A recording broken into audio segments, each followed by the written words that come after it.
Hi, this is Haynes Merritt, and this is part two of my Finding Your Style series.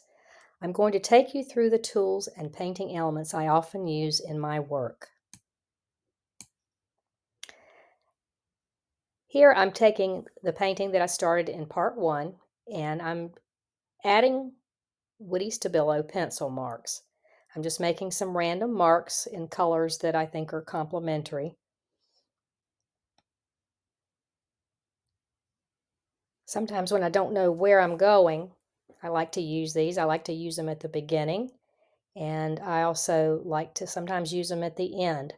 Most likely these marks I'm making will not show up in the finished piece, but it kind of gets me going and I enjoy scribbling. That's the fun part.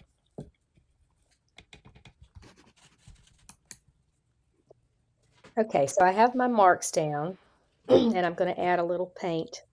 I have, I think, medium, light, red light by Art to Life, and also a turquoise by Art to Life, and some white.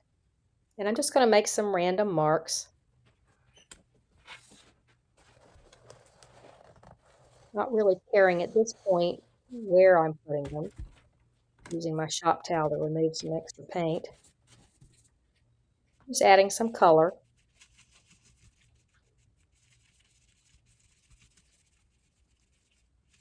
Just add a little blue. And again, these may or may not show up in the finished piece.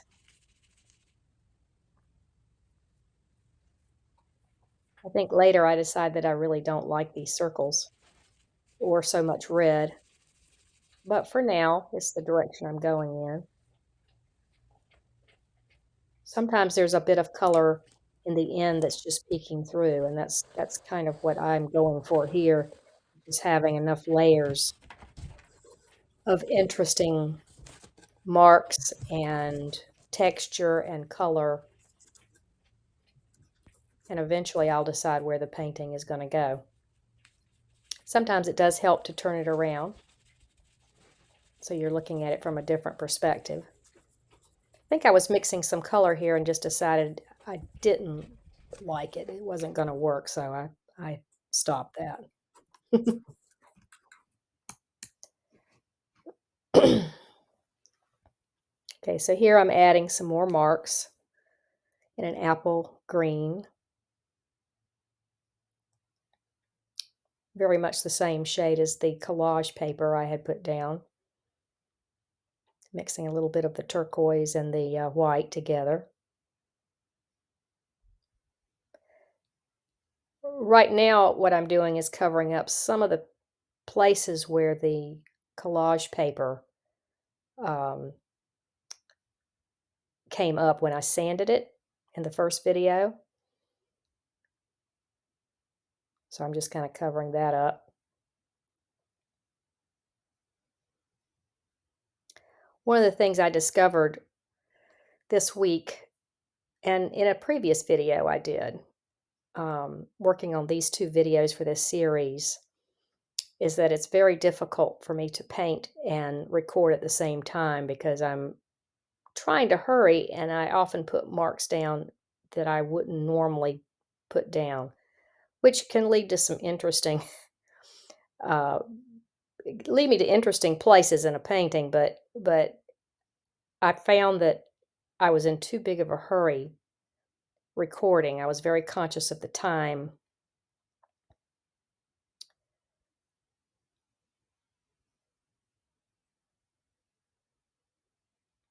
So in a way, these are some steps I take when I do a painting, but in a way, because I was videoing it, it's it's not exactly true to how I normally paint.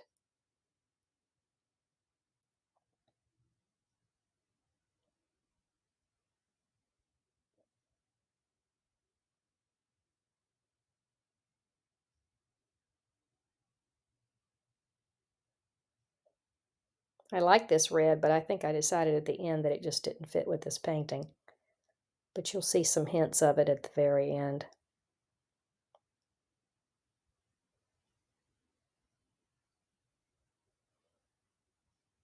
And I really have no clue where this painting is going at this point when I'm painting it. I'm just putting down marks, scraping things away, creating texture, creating layers, trying not to get too attached to things as they are right now. Here I'm making some marks with a nail in the wet paint.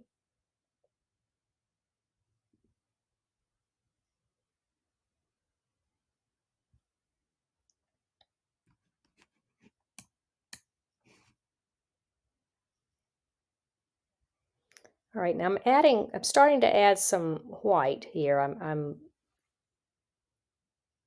starting to cover things up that I had previously painted. Thinking a little bit more of the values in the painting, the light and the dark. Everything mostly in the painting is a middle value, which is a medium shade of darkness. And so I'm starting to be conscious of that now. I think at first, for the first layer or two, I really don't think about that too much or worry about it. Just towards the end. Or if I get to a place where there's too much, too many marks, too many elements that aren't working.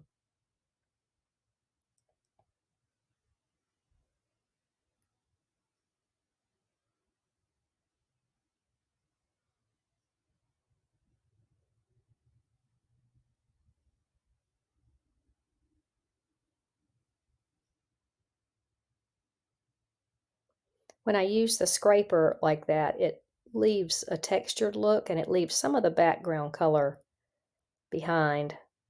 Here I'm using a mix of the turquoise and green. I think I'm sort of starting to clean off my palette a little bit with paint. And this is really just too much color here, and it's really odd. It's not something that I liked. It's almost as soon as I started putting it down, I didn't like it. So I'm going to take some white after I make some marks in it. Take some white and lighten it up just a little bit.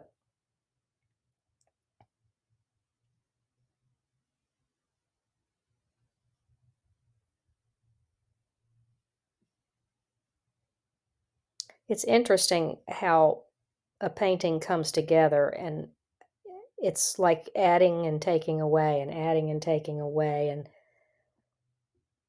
I think I'm hoping at some point to see a landscape here, which was what I kind of had in mind, but I'm just not seeing it at this point. I remember I'm not seeing it at this point.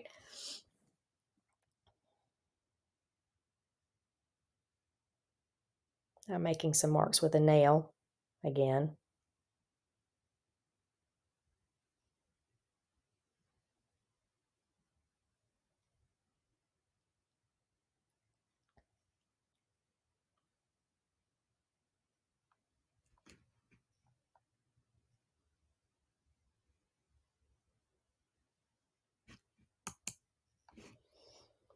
Okay, so I've got my Woody Stabilo pencils out, and I am drying this in between. I am very impatient, and I'm even more impatient, I think, when I'm videoing, that I don't always allow things to dry properly. Um, but I've sort of hit a wall here, and there are many times when I'm painting where I've hit a wall and left a painting to sit for a couple of days or even a week or two and come back and looked at it again and again. And there are times where I've gotten to the point where I just could not see my way forward, and I would cover the entire thing up with gesso and start again. And I'm really trying not to do that. I think I mentioned that in the other video. I'm trying to just keep working on it, but letting it sit and looking at it and figuring out where I'm going to go in a painting rather than covering it over and starting again on something different. Um, what I'm doing right now is I'm using a different finger for each color, but I'm rubbing in the Stabilo marks. They look like paint when you smudge them with your finger, and I kind of like that effect, so I'm using my finger or a different finger for each color to kind of smear them.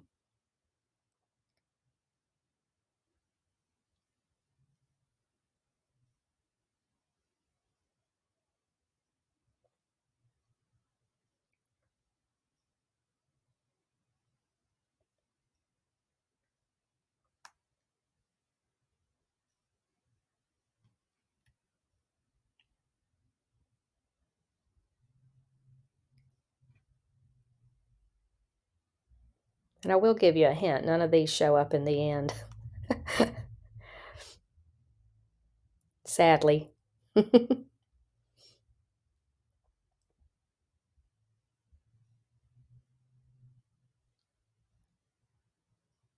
are so many wonderful artists that I have learned from over the couple of years that I've been painting. And my love of woody Stabilo pencils comes from Suzanne Allard and her painting style.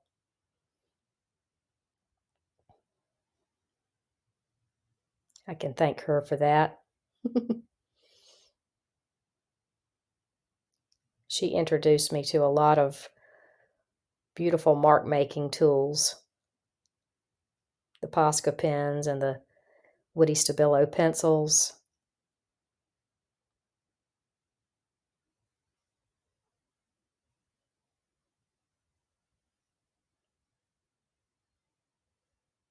I'm deciding, obviously, that I'm not crazy about that red, so I used a lighter color on top of it.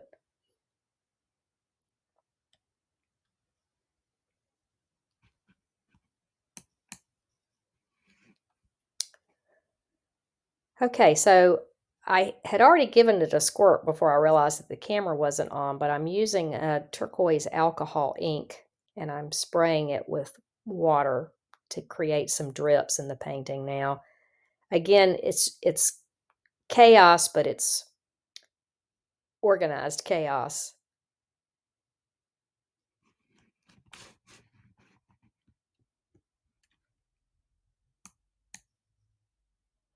Okay, so now I'm just drying it and not sure where it's going. I'm probably going to let it sit for a couple of days. But you can see where the drips are in the alcohol ink.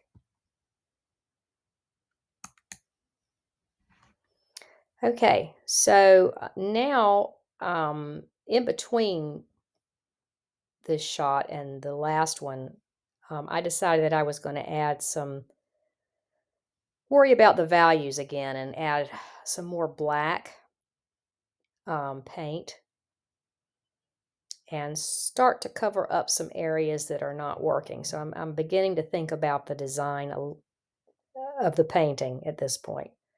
And I'm scratching some texture into the black paint.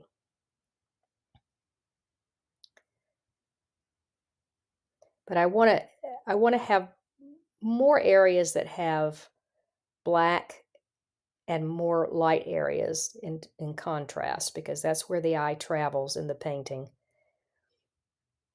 So that's what I'm trying to achieve here.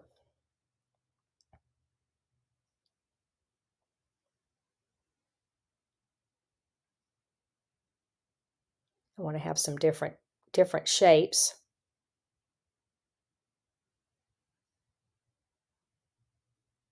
so that it's not all the same and nothing glaringly in the middle.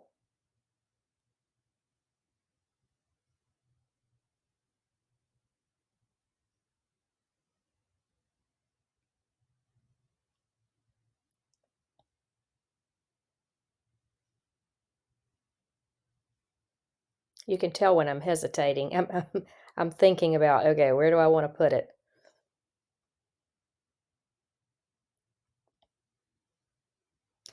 What I'm using now is one of my favorite painting tools. It's a silicone paint brush, and it's rubber, and it allows you to put it on thick like I did with the first mark, but it also allows you to spread it out really, really thin. And if you're working on wood, um, or canvas for that matter, but on wood in particular, it leaves, if you spread it thin or scrape it thin, scrape the paint thin, it leaves a really interesting texture. So I'm covering up the circles. I knew I would.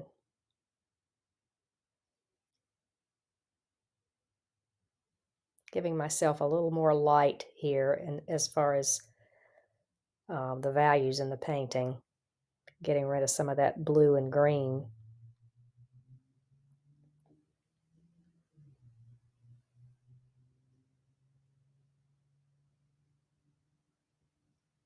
If I had to choose one painting tool, it would probably be this silicone brush. And it's not really a brush, just a piece of rubber, but it's I think it's my favorite.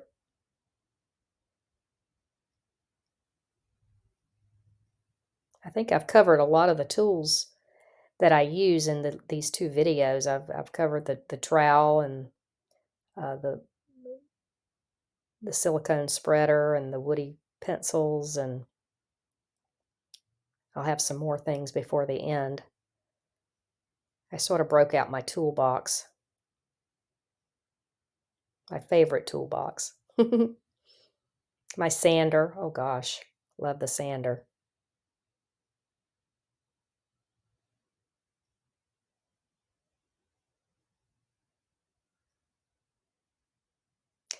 It's not easy to explain sometimes where my mind is when I'm painting.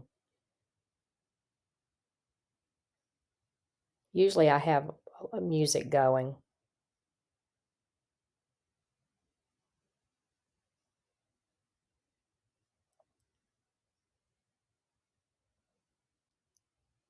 But I think because I was filming, I didn't turn it on. And I think I do better when I have music playing.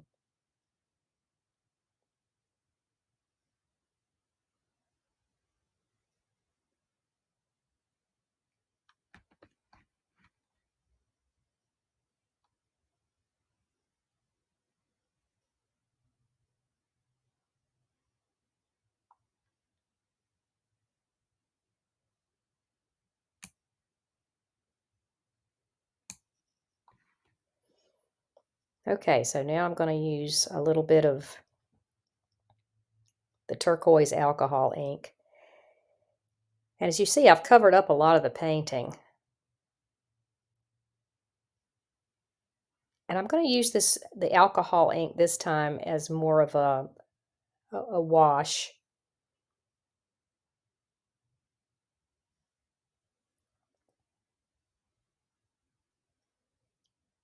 I'm going to take a paper towel and cover it up.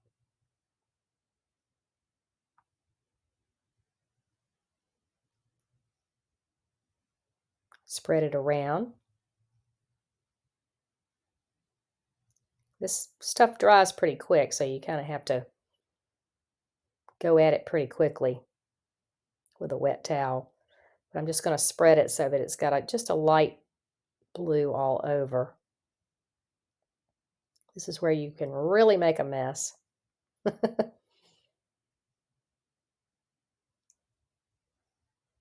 My fingernails always have black ink under them, or black paint.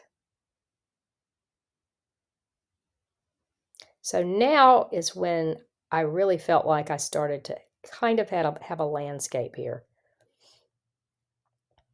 That's when I saw it.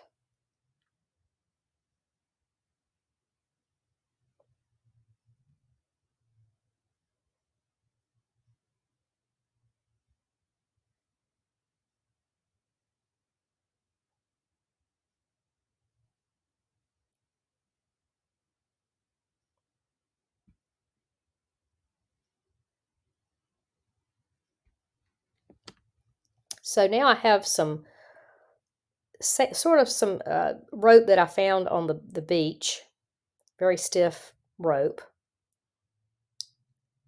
and a twig, which I end up not using, and some black alcohol ink that got all over me, went everywhere. And I'm going to start making some brush strokes. I started doing this in my journal, so I love the effect. Um, to me, it feels like I'm making grasses,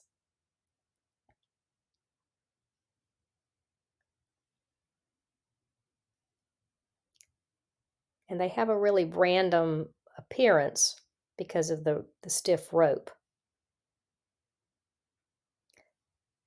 But I'm working on these are remind me of grass. The painting is upside down right now. I'll turn it around at the end, but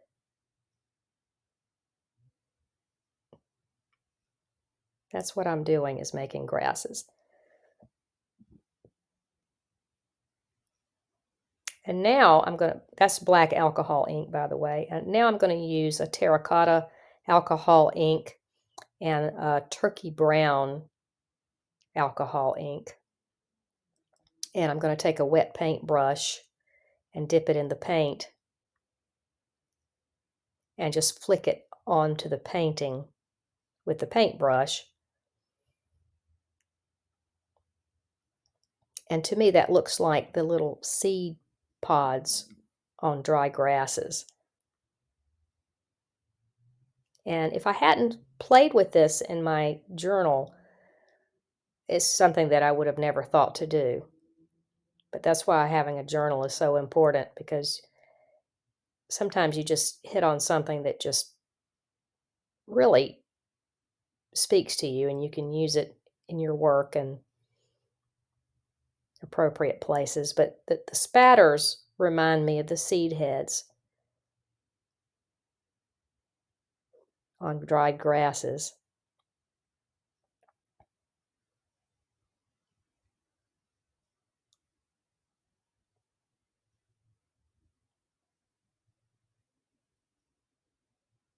And I'm going to use the brown also to do the same thing. And then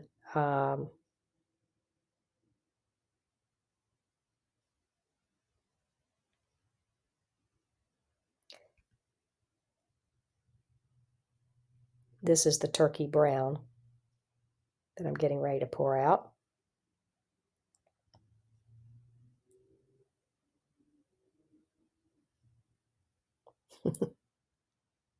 I think the end of my, I just got that. I think the end of my dropper is actually cracked, and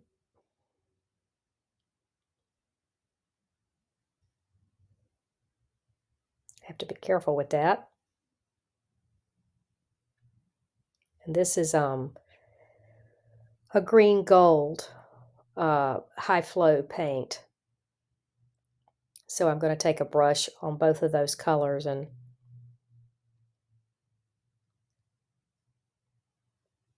just spatter it randomly.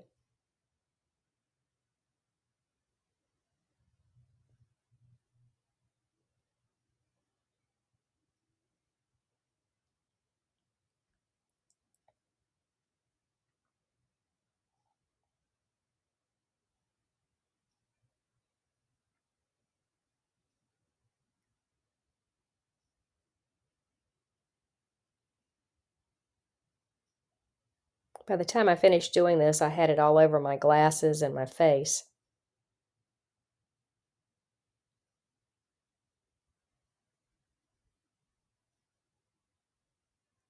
The hazards of painting.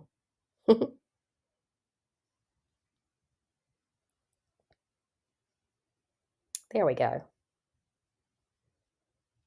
Now I see a landscape.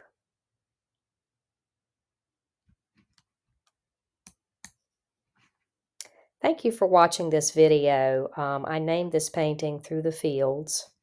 It's a 12 by 12 wood panel. These are some close-up shots. Thanks again for visiting.